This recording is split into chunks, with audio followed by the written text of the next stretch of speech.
Welcome back, Igor. Good morning, Mark. Nice to see you again. Nice to see you. So the first video we did together was a big hit. People were really fascinated with your experiences as a ER nurse. Yeah, it's I gotta say, your viewers and your listeners are some of the kindest, supportive people I've kind of... Yeah, I'm really proud of that. Yeah, it's I broke my rule and I read through some of the comments, and I was just blown back by this, just like how kind everyone was and how supportive. And I don't hear nice things often, and so it was nice to read just the positive feedback and other nurses sharing their experiences and people who have had experiences in the emergency room just relating to what I was saying. And I was like, oh, I didn't realize how big it was going to be. Yeah, it's a pretty big, between Facebook and YouTube, it's a pretty big following. Yeah, it's well, my friend Isabella, right before the last time I came on, she texted me right before I got here. She's like, remember, 8.6 million subscribers on YouTube, and I'm like, 6.8, I think. 6.8 or whatever, and I'm like, oh, you had to say it right before I'm about to go on camera for the first time. Thank you, but it was fun. I was surprised. We were just talking off camera. You don't have a girlfriend. No. I was surprised to hear that, especially after a video that's that popular and so positive. I would think, well, because a lot of guys I've interviewed have ended up with girlfriends after doing a video. Well, not yet. Well, I've been single for about 14 months now. Okay. But I mean, I did get messages on Instagram, but it doesn't help me if they live in like Canada or whatever on the East Coast. Yeah, I guess. One did reach out, lives out here. And I see this new follow request, and it's like 650,000 followers on Instagram. She follows like 100 people. Pretty girl messages me like, hey, I saw you on Soft White. I just want to talk. And I'm like, oh, okay, yeah. Like, here we go. This is what Mark was talking about. And then all her questions were just all about, how did I get on the channel? How do I know you? Do I have contact with you? And it's like all these like questions just about this channel. Oh, wow. And I'm like, what is going on here? And then finally she comes out and she's like, yeah, I'm trying to get on the show, and can you give me Mark's number? I'm like, no, I will not do that. Just send me. What is it? info@softwhiteunderbelly.com. It's easy. Yeah, and I'm just like, I'm not gonna do that. No, but so I never ended up seeing her just because she was clearly just trying to like use me to get on here. And like right away she unfollowed me, and I was like, all right, bye. A lot of people have games. Yeah, and I'm sure you get this a lot. I'm assuming people try to just talk to you just to kind of get your resources and your reach through some way or another. Yeah, in our new culture, social media following is a commodity. Yeah, it's a real commodity now. At one point in my life, the goal was to grow the Instagram following, because back when I was first at like the gym we go to and around all these people who are like influencers, and I'm like, yeah, that looks like a great life. But then as I got older, I'm like, nah, never mind. But yeah, from the first video, my following went up a little bit, and then once people realized that I don't post nursing things, it's all like things I think are funny / gym memes / horror movie memes. They're like, oh, never mind. Your personal stuff. Yeah, just me. And they're like, oh, never mind. This is not like a day in the life of a nurse. Well, if they want more of what that's all about, this is the place right here. Here you are. We're here. That's why we brought you back. Okay. So you had. I just thought. Your first video was so popular, I thought bringing you back to tell more stories or whatever would be cool. Okay, yeah.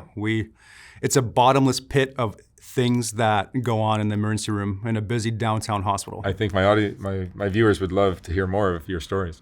Sure, yeah. Where do you want me to start? Wherever you want, whatever comes to mind. Man, you just give me a genre. You want something horrific, funny? Yeah, horrific's always good. Horrific's always good. That's always big. That's big with me. Well, it's, let's see. You and I last met, it was middle of June, I believe. Probably. So July 4th was around the corner. Yep. July 4th is a popular firework holiday. And we get every emergency room in the nation is gonna get your typical firework injuries because people hold on to the explosive for too long. It's a busy night in the ER as always. Car pulls up, gentleman gets out, luckily very intoxicated because just the pain level. His left hand, he has it wrapped in his shirt, and his right hand is just missing a few fingers. And I'm like, okay, 911 trauma transfer to a Trauma 1 hospital, because I don't work at a Trauma 1. This is a Trauma 1 injury.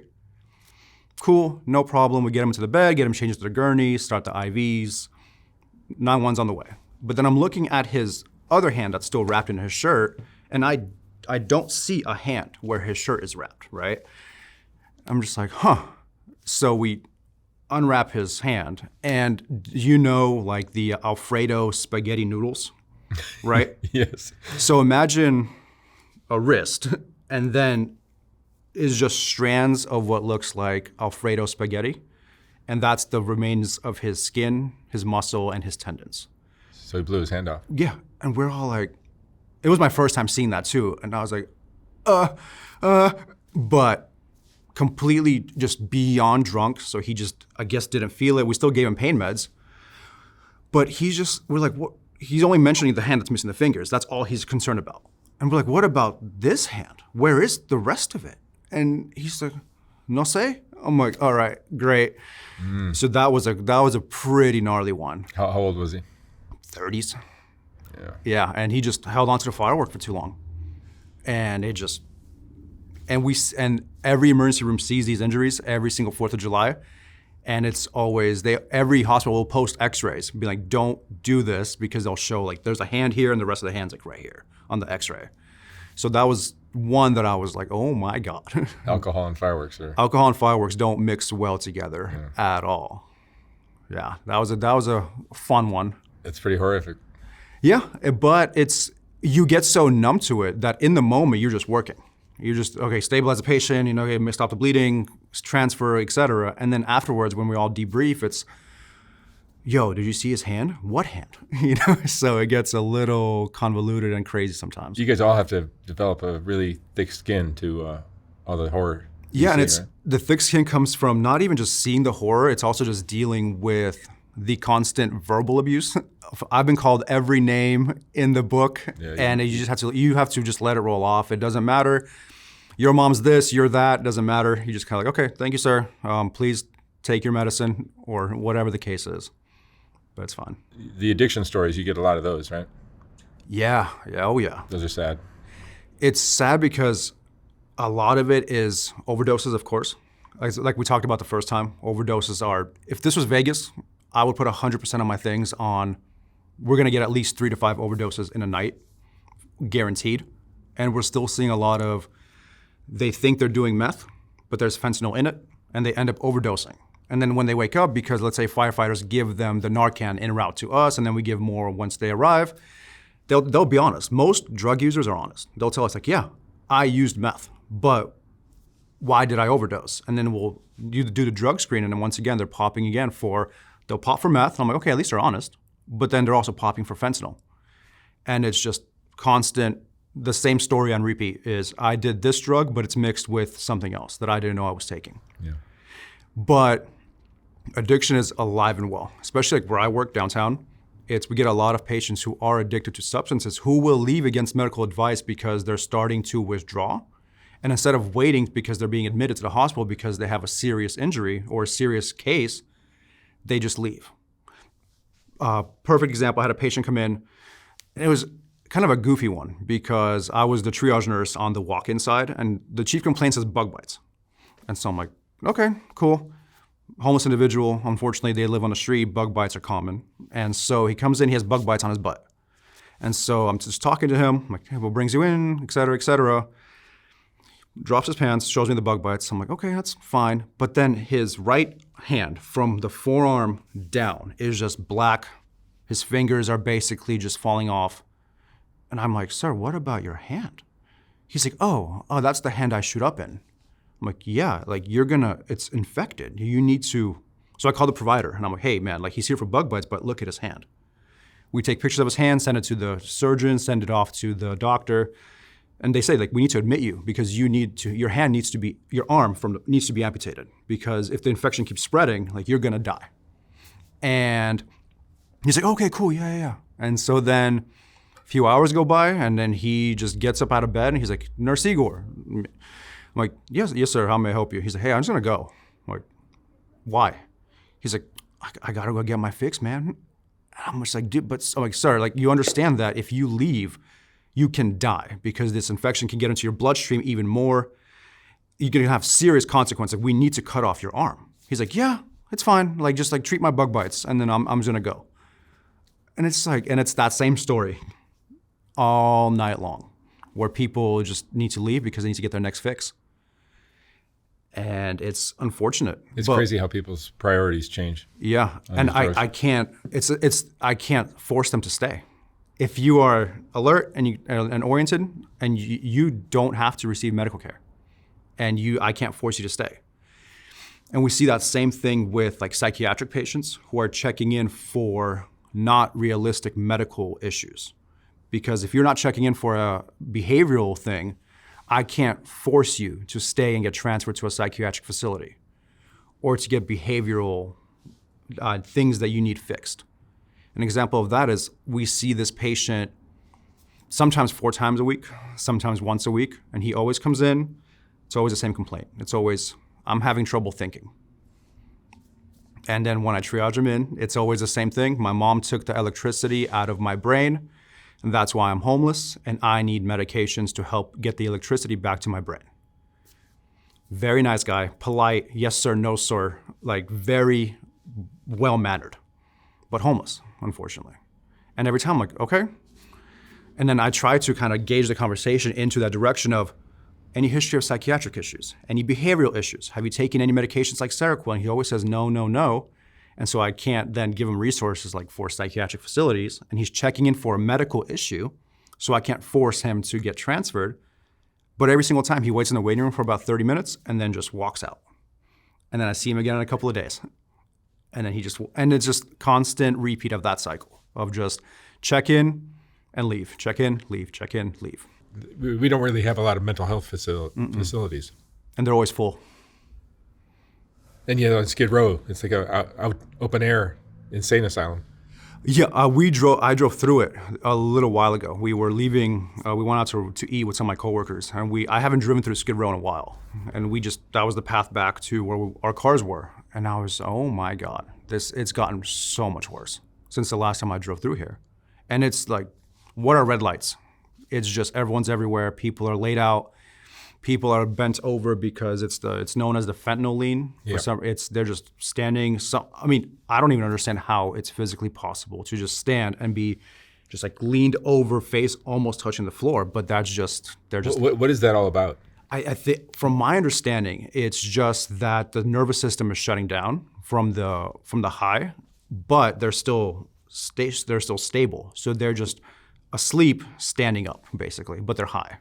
That's my understanding. Crazy. That could be extremely wrong, though. Yeah. No one seems to know. Yeah, everyone reacts differently to it, and it's just, yeah, it's fascinating to see, especially when I leave work early sometimes, and it's like 4 a.m, and I'm driving by MacArthur Park, and everyone's just it's like a zombie apocalypse over there. Yeah. But it's people that need help, and no one seems to be really doing anything about it. No, people. You watch my videos and people say, "Oh, they need help."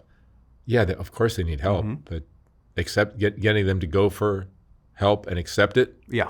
When it's offered to them. No, it's that saying, right? You can lead a horse to water, but you can't make him drink. It's when people do check in and all we can do is give them the proper resources, where to follow up if they are admitted with us and being transferred. We hope that when they get transferred, they stay long enough at these facilities to where they do receive the psychiatric help and the medications and the housing resources that they require. But we see the same people all the time. There's a reason they're taking these drugs and living on the street. It's not because of, I had some terrible luck. Yeah. It's because their minds are not operating the way yours and mine do, maybe. Yeah. The way they should. So they end up getting into these terrible situations, and then offering that mentally ill person some help. They don't go for that. No, it's but a lot of individuals that are not suffering from psychiatric issues, but are just suffering from homelessness and drug use, they figure out a way how to almost kind of finagle the system of healthcare and how to game the system of healthcare, which I'm not mad at, because if I was in that situation, I would also find ways to get a bed for the night in the emergency room. But then on the back end, it kind of screws us because we run out of space for patients that actually need the bed. But I extend an olive branch to it, I would do the same thing. And like an example of that is There are certain things that if you say in check-in for the emergency room, that it guarantees you a bed, shelter for the night, at least until we get you transferred. And that's if you walk into a hospital and you say that you're feeling suicidal or homicidal, it's a guaranteed bed and as many turkey sandwiches and juice that you want to drink. And there are people that legitimately check into the hospital that are having legitimate thoughts of suicide. And like, please, yes, come see us. We can help you. But then we'll see people over and over and over again, especially at the end of the month, when they've run out of funds that are the government funds. And they'll come in, I work 3 shifts a week, and I'll see the same person 3 shifts in a row come in, check in for suicidal ideations. I get their blood, get their urine. They're medically cleared to be transferred.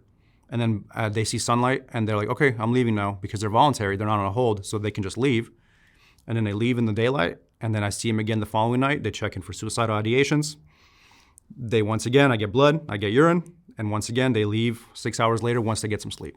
And there's nothing we can do, because there are very specific rules and regulations in emergency rooms that dictate that the rule itself makes sense. Anyone, race, religion, socioeconomic background, doesn't matter, can walk into an emergency room if they have a medical complaint, and they will be evaluated by a healthcare provider. It's called EMTALA. It's Emergency Medical Treatment and Labor Act. I think it's what it stands for, and it's very serious. For example, if, let's say that same individual that's checked in multiple times, night after night after night, and if someone's working the front door and they're like, oh, you've been here the last 4 nights, like, get out of here, this person can now complain, and we will be fined a very hefty amount for refusing care. And people know this. And so we look at their visit history, and it's like the last 3 days of the month, they are here every single month. And as a nurse, it's honestly the best patients to have, because all they're gonna do is they're gonna sleep, and they're gonna ask for some food. I don't have to think. When I'm working in the behavioral side, I'll have 3 patients that are there for these things, and maybe 1 that's waiting for a ride. And it's easy nursing. Frankly, I worked in the psych unit the other week, and I watched one of your videos while on duty, because they're just sleeping. I don't have to do anything medical. I watched when Sadia and Orion were on. Oh, okay. Yeah, and that's the one I watched. And I was like, yeah, it's great. And then I peek out every now and then, make sure that my tech is awake and watching them, because they're suicidal. And I just watch your videos. And then in the moment, it's easy nursing, it's great. You don't have to think at all. But on the grand scheme of things, those are 3 beds that are being taken up by patients that don't need to be there. Yeah. And people's arguments like, well, why do you care? I care because we have patients in the waiting room that need a bed. We have 4 ambulances in the hallway that need beds. And the beds are being taken up by people who don't need to be there. And I feel bad for the people that are in the waiting room that have like pancreatitis, that have like sharp right pain in their right lower abdomen, they're vomiting, they need a bed because they're being admitted, and we just don't have the space. Why do you think you're a nurse? Why do you think you're doing this kind of work? I've always felt that I was here to do more. And it was like, I played basketball, high school, college, that wasn't it. That was great, it was fun, but then lifeguarding wise, those medical emergencies that I was in those emergencies, I was calm, collected. I was like, this is what I need to be doing. You're good at it. I'm good at it. At least I think I'm good at it. Yeah. I hope people think I'm good at it. No, but like my ex-wife would be, in an emergency situation, she'd be the first to react, and she would always know exactly what to do, calm, cool, and collected, and just like taking care of business. Yeah. When other people would be sitting around like, oh my God, like this, they're just horrified at what's happening, she'd be there. Yeah, and before the paramedics showed up. This job weeds out those that think they're going to be a good emergency room nurse very quickly, because something crazy happens and we see people freeze. And people who thought they wanted to be an emergency room nurse very quickly find out that they don't. We've seen it many times where something just pops off and they're frozen deer in the headlights. And it's like, okay, well, maybe it's the first time. And then if it happens again, then we're like, all right, maybe different department will be better for this individual. Are those the skills that somebody needs in order to do this kind of work? I think that there's no specific trait that requires for you to be in healthcare. Correlation doesn't equal causation, but I feel that a lot of us have some kind of trauma that work in the emergency department. That seems to be the thing that kind of keeps us all together. But then at the same time, I have colleagues that have just had a perfect life, stable home environment, and they just like the ER and nursing school, and they just continue doing it right now. but it seems like some kind of trauma is the common denominator with all of us. Really? Whether it's abandonment, abuse, something, it's there. It's also very common. Yeah. So any cross-section of society would probably have some form of that. Yeah, but we see this in like emergency departments, like a lot of some kind of trauma. ICU is just very type A. Like those are like the kids that got straight A's 100% every single time. Every line needs to be perfect labeled, and ER is just chaos. Are there any particularly sad stories that you've seen? So many. Yeah. It's you gotta lose people. Losing. Like, I know I said this the first time we were on. Losing people isn't the hard part. We get used to it, and I recently showed how numb I've gotten to it because we had a new nurse started with us, new grad, came off orientation. He's been with us for a few months now, and he lost his first patient. And he came out of the room.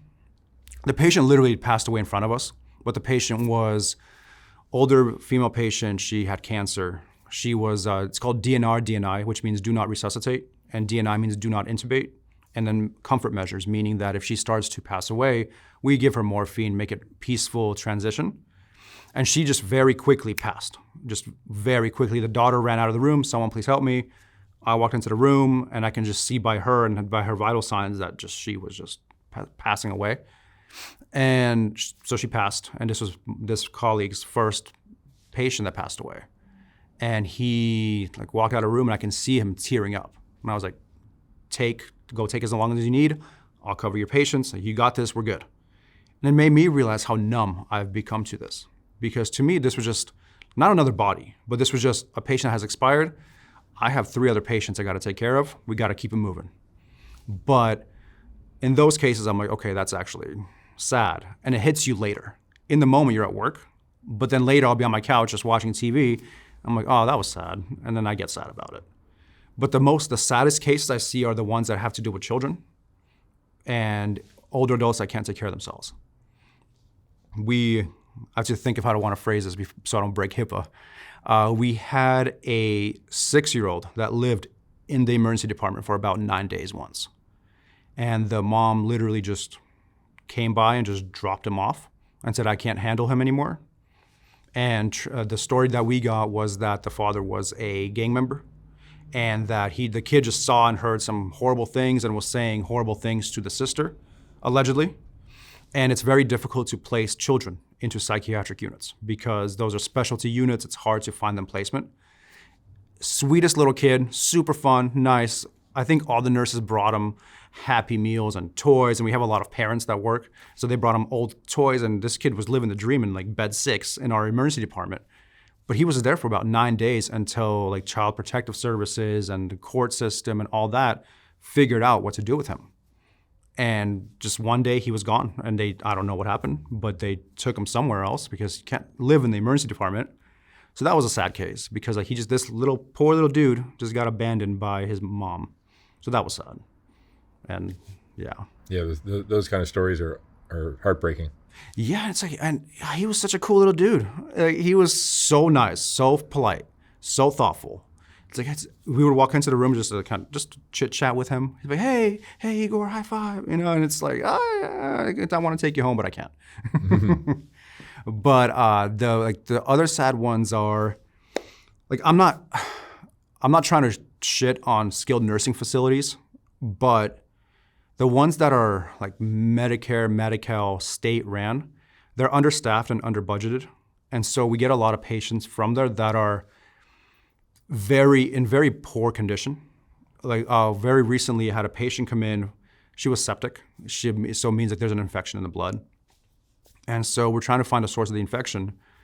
We roll her over and she had a sacral wound, which is like a pressure injury, which is if you're just laying there for who knows how long without movement, injuries are going to form. The official rule is you're supposed to turn patients every 2 hours or more frequently if they're immobile. But these places are understaffed and under budgeted, so they just don't have the people to do so. So her wound, it tunneled, which means if this is her back, the wound tunneled into up her spine. And so you could literally see the outline of her vertebrae through the muscle. as to how bad it has gotten. And then we have to pack the wound before she goes upstairs. So I had my, pretty much up to my forearm in her back, packing her back, the wound with iodine-soaked gauze. And two of my coworkers are holding her on her side. She doesn't know what planet she's on because she's septic. And I literally have half of my arm in this woman's back, packing her wounds. And it's kind of if anyone sees this video that has loved ones in these facilities, they need to see them often, and they need to head to toe, front and back, look at them and examine them, because we see this often where patients come in and they are just beat up in regards to those pressure injuries. They have the bruising, they're just dirty, versus skilled nursing facilities that are $5,000 to $10,000 a month, which are the expensive ones. And these patients come in and they are makeup's on, they're wearing civilian clothing and not hospital gowns. They're all put together, the paperwork's all nice, and they're all like not a single pressure injury anywhere.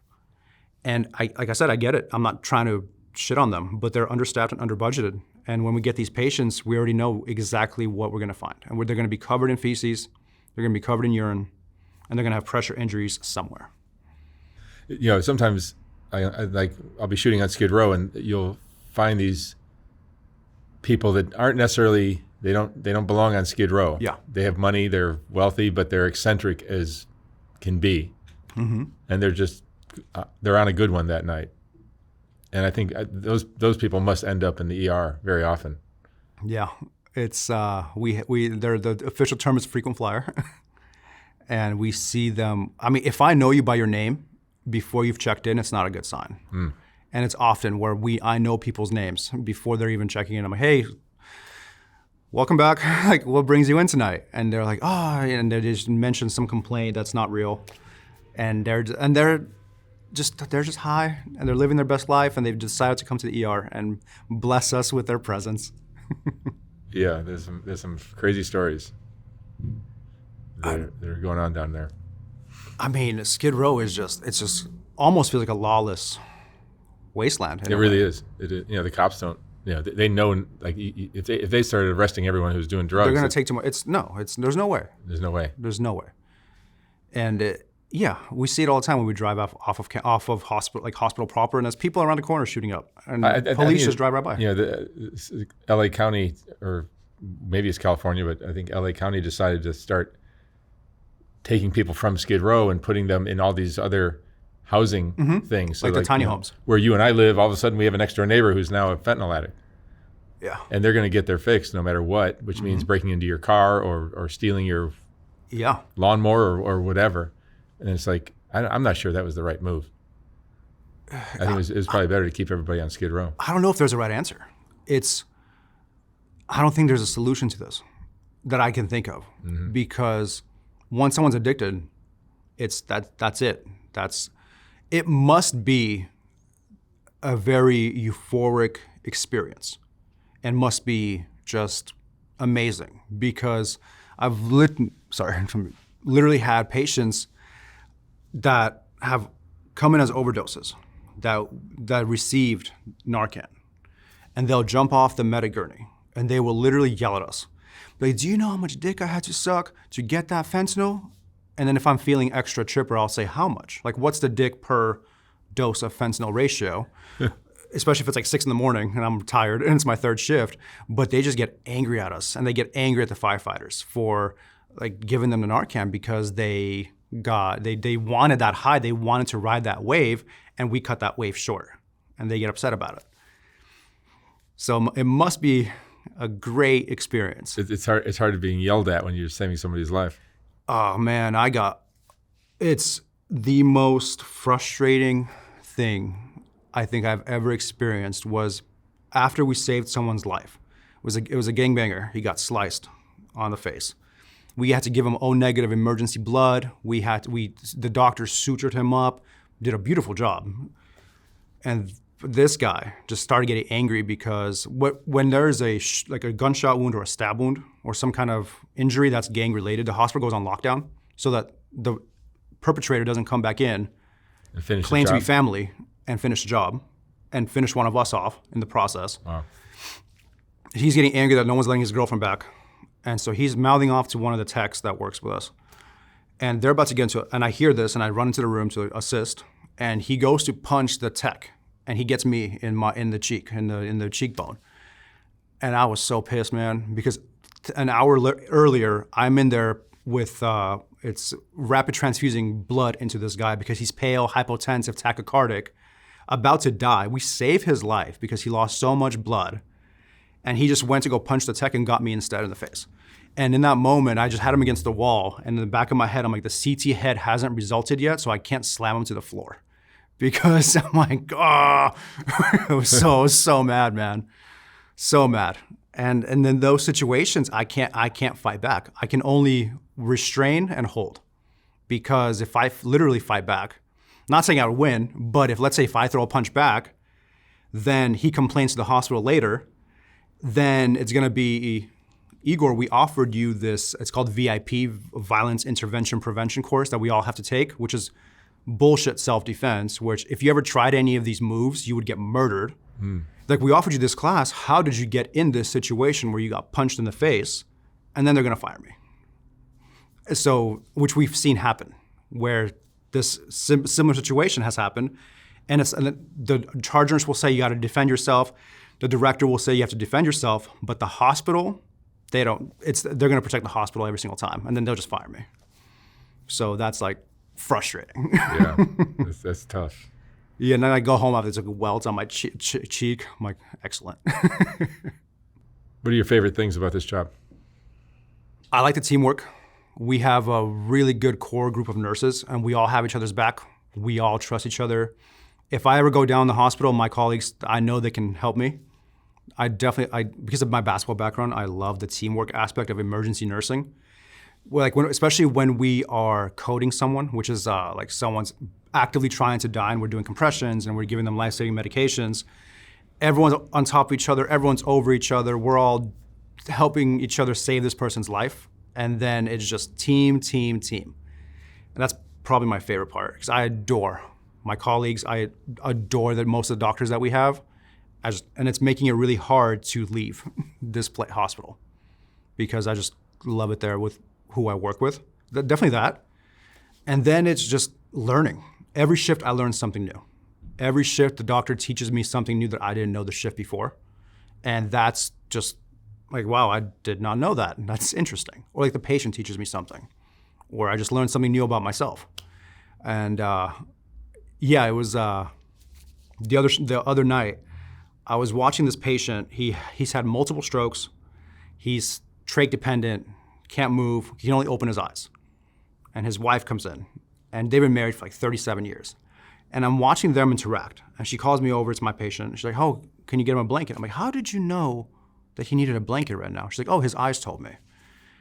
And I bring him a blanket. I'm just sitting back watching him. I'm like, this is fucking true love right here.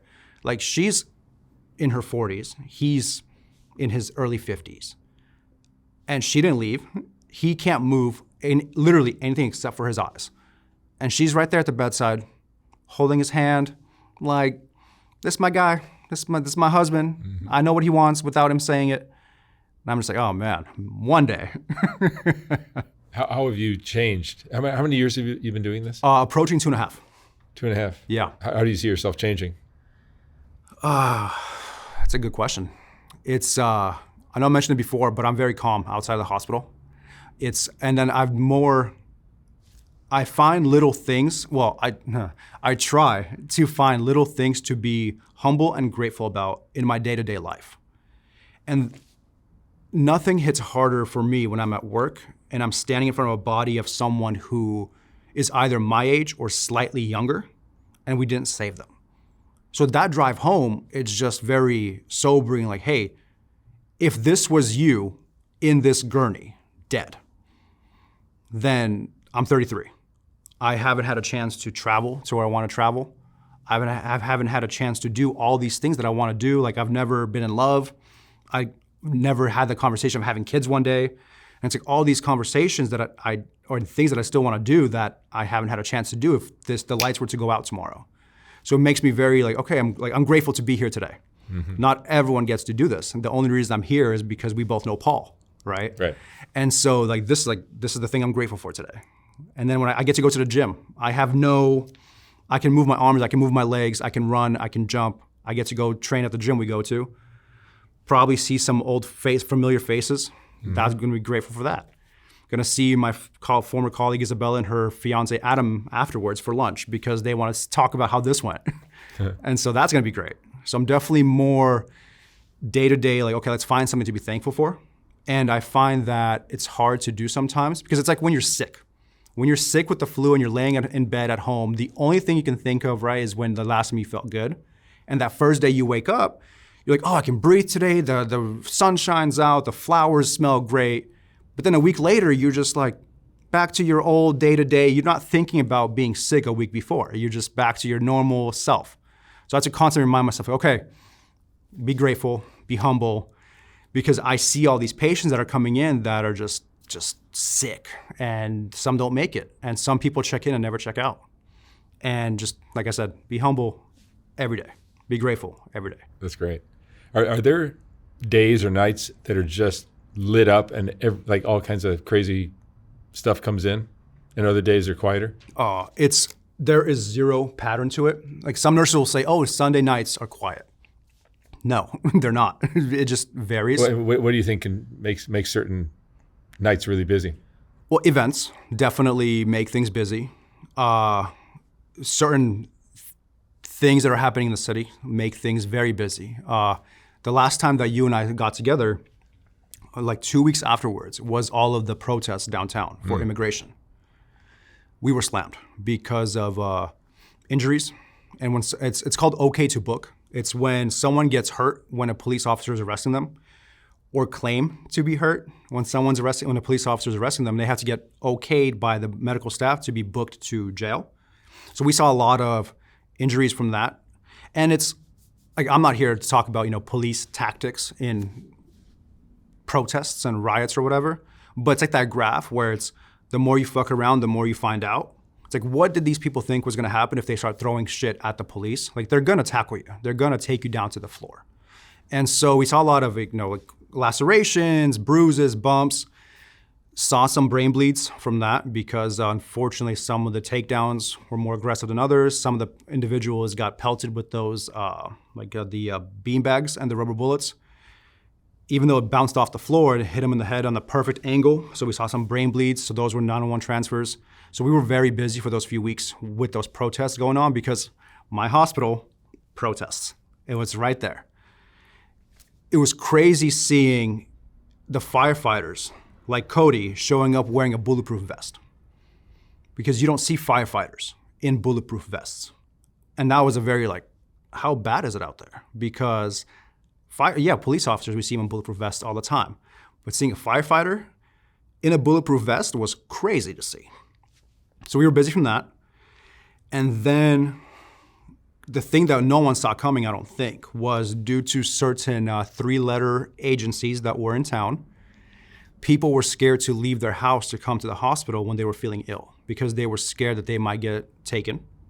So I was seeing a lot of patients who, let's say, ran out of insulin and they're diabetic. And they didn't come in because they were scared to literally make the trip from home to the hospital. Wow. And I had a female patient came in and she just looked like bad.